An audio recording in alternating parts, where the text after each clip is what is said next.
Benoît Magimel a remporté le César du meilleur acteur le 24 février 2023. Interviewé par Paris Match, l'acteur s'est confié sur sa manière d'élever leur fille, Anna, avec Juliette Binoche lorsqu'ils étaient ensemble.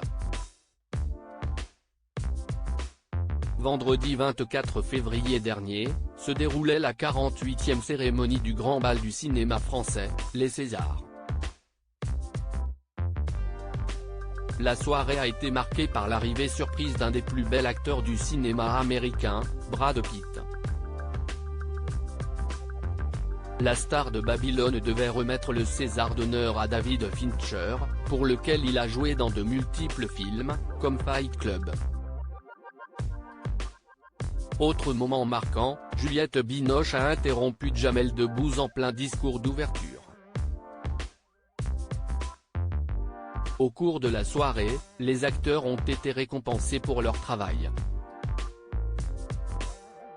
Virginie Efira a enfin été sacrée meilleure actrice, pour son rôle touchant dans Revoir Paris.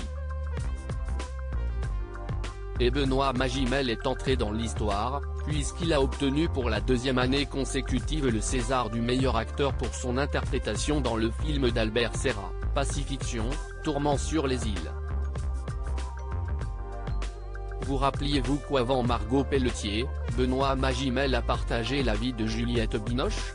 Ils s'étaient rencontrés sur le tournage des Enfants du siècle et ont eu ensemble une fille, désormais âgée de 23 ans et qui se prénomme Anna, avant de se séparer en 2003.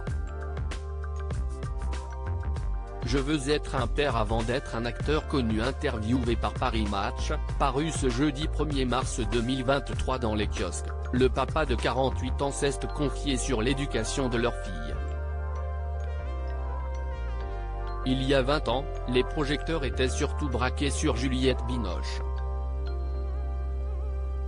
C'était plus simple pour moi. Il m'est arrivé de refuser un film si elle était engagée au même moment afin que l'un de nous reste auprès de notre fille. J'ai évité les nounous, j'ai essayé d'être dans la normalité. Parce que l'absence ne se remplace pas. D'autant plus que tout le monde vous parle de l'absent, a déclaré celui qui a tout fait pour que sa fille ait une vie normale.